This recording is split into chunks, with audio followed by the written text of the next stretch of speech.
Ladies and gentlemen, I am Israel, the game is World of Warships, and I want to ask you the classic question. How do you stop some mean Mother Hubbard from tearing you a structurally superfluous new behind? The answer? Use a gun. And if that don't work, use more gun.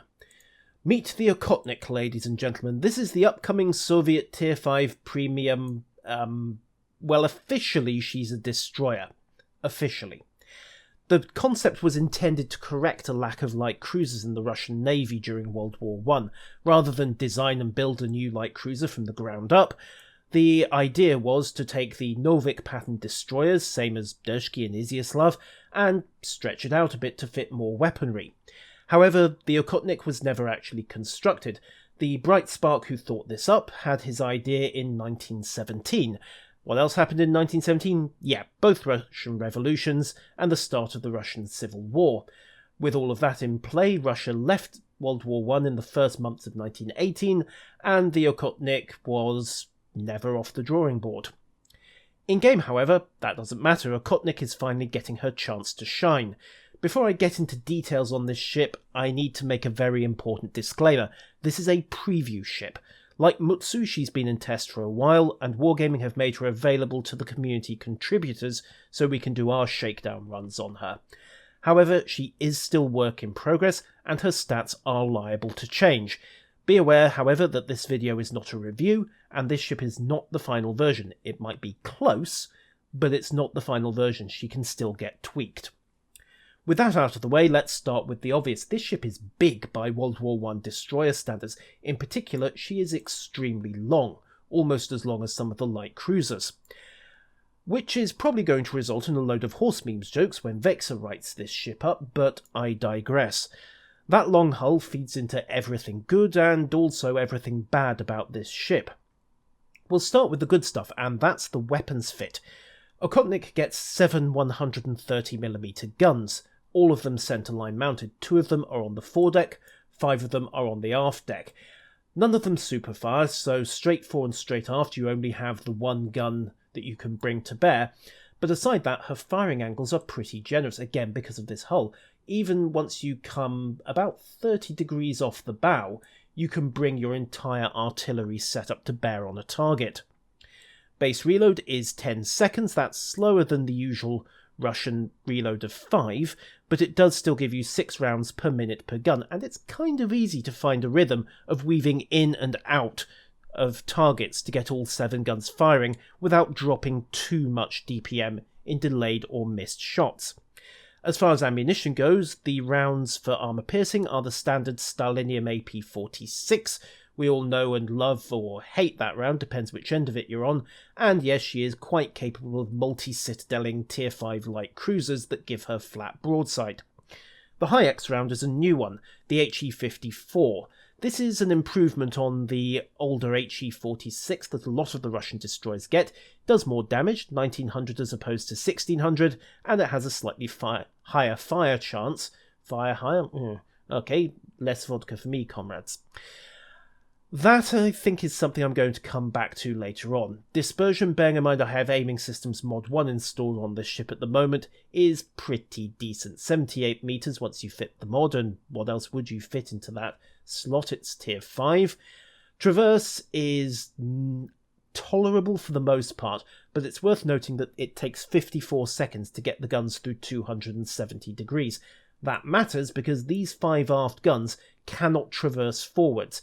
If you switch from it being on the targeting something on the forward port quarter to the forward starboard quarter and vice versa, it's going to take you a long time to get these guns round and re-aimed, and you're going to lose a lot of damage.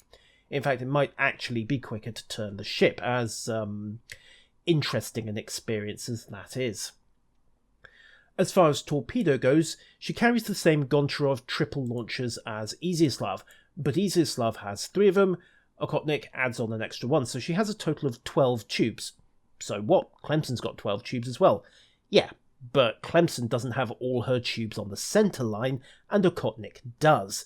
The end result is that you can put a broadside of 12 torpedoes in the water, and then reload in 47 seconds to do it again. The downside is that these torpedoes are basically the usual Russian jobs. They have good speed, 62 knots, decent damage, 13.6k, and their detectability is not too shabby at 1 kilometre. That's around about the usual 8-9 seconds of terminal warning if they're not picked up earlier by sonar, planes or other ships. The downer is the range, 4.5 kilometres. This is still better than the Podvoisky or the Gnevny, which are stuck with 4 kilometre jobs, but it does mean that if your first salvo doesn't kill the target, then, well, basically that 47 seconds isn't going to be enough. You're still going to be shot to pieces by the time the reload is done. So, this ship is brutally heavily armed. She has the heaviest alpha strike of the tier, and she comes second in both the high X and APM DPM races. And she sets more fires per minute than the Nicholas, the ship that beats her on high explosive damage per minute. So, presumably she's visible from orbit, right? I mean, this ship is huge. Look at it. Well, this is the thing. She's huge lengthways, but she's not particularly tall. She's built off the old Russian destroyer patterns, and as a result, her concealment with camo is 6.3 kilometres. With concealment expert, that drops down to 5.7. So the only ships that are stealthier than her are the Japanese Kazes. Isakaze, best in bracket, at 5.3 kilometres, Minakaze and Kamikaze, and of course Fujin, come in at 5.4. Everything else, well, she will see them just before they see her. Even when you take the tier 6 Japanese destroyers, Fubuki and Hatsuharu, she'll see them first as well. She'll beat them in the concealment race if she's got concealment expert. Okay, so she's big, she's extremely well armed, and she's stealthy. Is there anything this ship doesn't do well? Two things actually, and they can both get you killed. The first is her flak, which basically doesn't exist. You have 4, frankly, obsolete water-cooled rifle-caliber Maxims. I mean, look at them. That is, well, it's pre-World War I, to be perfectly frank. Although the Maxims did give service right the way up until, I think it was almost post-World War II before the last of them were retired. Certainly the Vickers designs carried on, I believe, until the 70s, and one of them legendarily fired about 5 million rounds without stopping.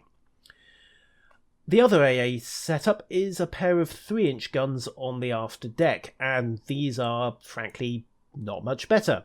You get a total of 3 DPS from the 3-inch guns at 3 kilometers, and then 7 DPS at 1 kilometer from the rifle caliber guns. The only good news, I suppose, is that you don't have to worry about turning the flak off, because, well, your detection from air is 3.9 kilometers, so by the time the guns are firing, the planes have already seen you, no matter what. However, even a tier 4 carrier is not going to be seriously inconvenienced by these guns if it catches you on its own. Well, fair enough, it's a destroyer, so it just torpedo beats, right? I mean, that's what you do when you're a destroyer captain. You just turn in to the salvo, dodge between it, and leave the carrier driver screaming with frustration. No. The real fly in the ointment with this ship is its maneuverability. The rudder shifts decently, 3.2 seconds. The speed isn't too bad, 34.5 knots. It's on the slow side for a tier 5 destroyer. The Kazes do 37 to 39. The Podvoisky, the new Russian tech tree tier 5, actually does 42. And Gnevny, I believe, came in at 38. She's down on the slow side with the Nicholas, but she's still plenty fast enough. She can outrun most cruisers, and she'll leave battleships in the dust. However, look at this turning radius, 730 meters. I've got battleships that turn tighter than that. Warspite, okay, is an exception. She does 550 meters, but you take something like Bayern, which turns in 630, and that's not noted for being a maneuverable ship. You have to get up to monsters like Iowa, Tirpitz, and Yamato before you have ships that the Okhotnik can seriously outmaneuver, and just don't try to get into a dogfight with most of the other Tier 5 destroyers. They will all turn a couple of 100 meters inside you, no matter how hard you try. The other thing, and it's not really in the stats, is the way this ship bleeds speed when she turns, and you'll notice it once we get into a game. Because she is long and thin, she tends to create a massive amount of drag, and of course she's not particularly heavy either, so she doesn't have much inertia, by warship standards at least. So if you do throw her into a hard turn, she burns a surprising amount of speed, she's hard to get going again, despite the claimed 35,000 horsepower in the engines, and because she is so long, she's a brilliant target for torpedoes. She's almost as easy to hit, easier in fact, than some of the light cruisers. Be very, very careful when you're sat in smoke if you're driving this girl, because blind torpedoes are a serious problem. And while she does have one of the highest health point totals of her tier at 12,700, she's got no armour and no torpedo defences, so one torpedo will at the very least severely mess you up, even an airdropped one, and that's assuming it doesn't kill you outright. We're going to pick this particular match up a couple of minutes into the game. I hadn't really set the Okhotnik up properly, there were no mods installed for a start, and the captain doesn't have concealment experts, so it's a 6.3 detection, and basically it's more or less a total potato build, except for a semi-random collection of signal flags that I'd slapped onto it to get going. I was a little overexcited, what can I say? Despite that, I'm still able to provide spotting on the Pensacola and the Miyoko. I'm unspotted by the Okhotnik. He's actually being picked up by the other destroyer off to the east. However, what's really got my attention is that Kirov off to the north. He's still out of range for the moment, but I can tiptoe my way over to an intercept position and just wind the range down a little, watching the Miyoko and the Pence. So I don't quite know what that Miyoko's going to do, of course, but he's got other things to worry about, most notably Master Ollie behind me in the USS Texas. That Kirov's gone behind the island, he thinks he's safe, so just get into a firing position, crank the guns round, then decelerate, turn a little to help chop the speed down to nothing, and dump my smoke, set up into a nice firing position. Stalinium is loaded, guns are laid, rounds out, 7 out. Remember, this is without aiming systems mod 1, so this is out of the box dispersion. 5 hits, 1 bounce, 3 regulars and a citadel. The Kirov immediately realises how much trouble he's in, and that's when the second broadside arrives. 2 more citadels.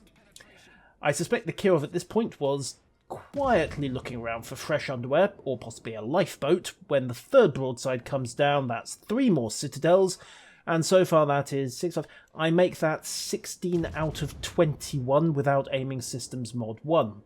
4th salvo comes down, led a little bit too far and he was angling, but still got 2 more citadels. Ollie's rounds, at least I think they were his, they might have been coming from the Nagato behind him, stir up the water. I take a quick glance around, lose my firing solution in the process, and this volley of high-X misses completely. Switched ammo types, of course, because the Kirov had angled. Even Stalinium was going to bounce at that kind of angle of attack. Rounds out into the stern, and because cool captains don't look at explosions, I'm lining up on the Okhotnik as the high-X finishes the Kirov. Now then, 30-40 knot destroyer at 5 kilometers, not really a challenge. 6 hits out of 7, 2 in caps and a fire. Second broadside is coming back. Boom, away it goes. Rounds come down again. Okhotnik is trying to turn, but even out of the box dispersion is quite enough to land another 4 hits. So that's 10 out of 14 into a speeding and semi-evasive destroyer. Make that, what, 14 out of 21, possibly more, but admittedly the Okhotnik had run himself aground. Smoke's faded, so I'm visible, need to start motoring. The Okhotnik doesn't accelerate that well. I mean, it's okay once it gets going, but it's a bit slower than, say, a Kamikaze or one of the smaller Russian destroyers, and that Kirov's a bit too far away. I'm not finding the Citadel with him just yet. Unfortunately, I'm also a fairly large target. The Okhotnik is having no trouble landing the occasional high-X hit from his stern guns. Skid behind the island, get myself into cover, line up on the T-22. You'll notice that, of course, the Okhotnik has got a much higher rate of fire than I do. This ship is all about its alpha strike, but despite having a 10-second reload, the sheer number of barrels means that it is second on the damage per minute charts as well, at least as far as theoretical damage per minute goes. The Nagato managed to railgun that T-22 right before I got my gun solution onto him there, which was Annoying, but there you go, 40,000 damage already, can't complain. Ollie's doing a wonderful job of tanking a battleship 2 tiers higher. Unfortunately, that T-22 got its torpedoes off before he died. So in a couple of minutes, Ollie is about to get one of those consolation prizes. Yeah, the torpedo would have done the job anyway, it just happened to detonate him. So we were kinda laughing about that in the Discord. Meanwhile, the Scharnhorst erases the Ognivoy, and over on the other side, the Leningrad deletes the York.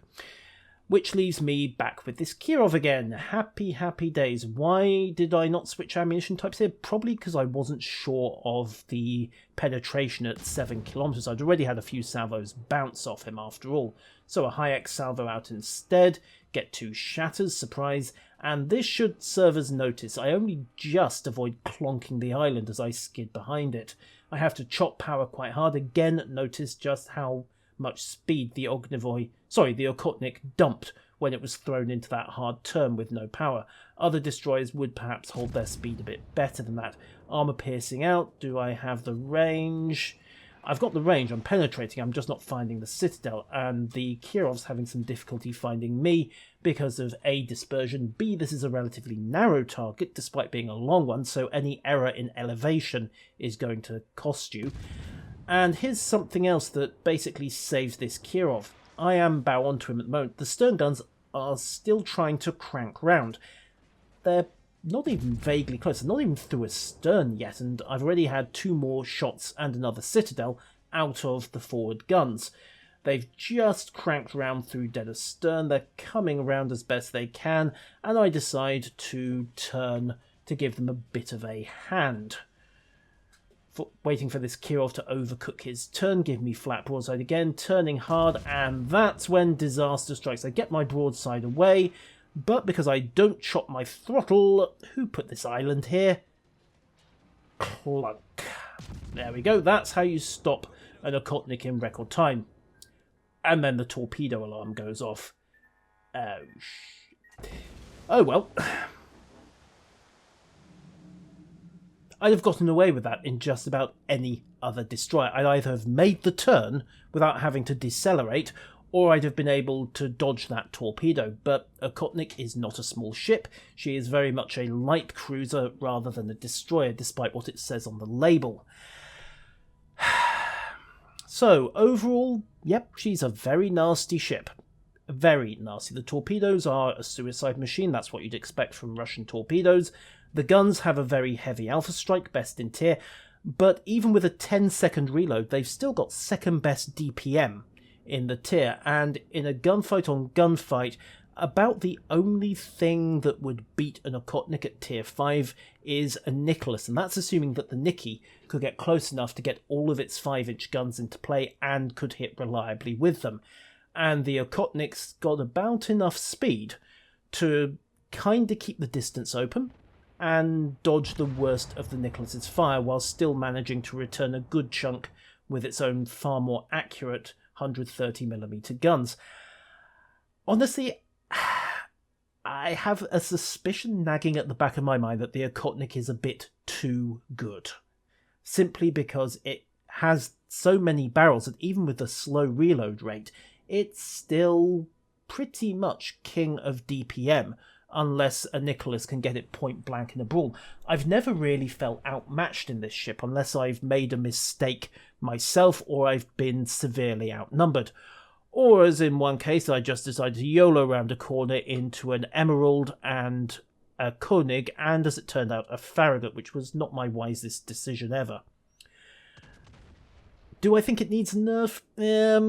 Maybe. I've been umming and ahhing for the last couple of days on a couple of possibilities. The first is to pull the HE-54 shell, replace it with the stock HE-46, which will slice 300 damage per shell and a bit of fire chance off it.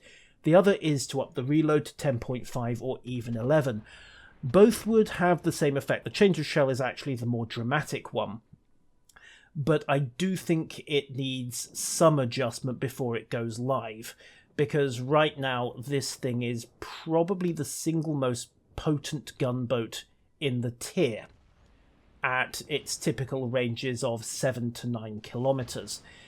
It's got its weak spots, it is incredibly vulnerable, but a lot of those vulnerabilities do hinge on the Okhotnik driver making a mistake, and I'm not sure that's something you can reasonably balance around.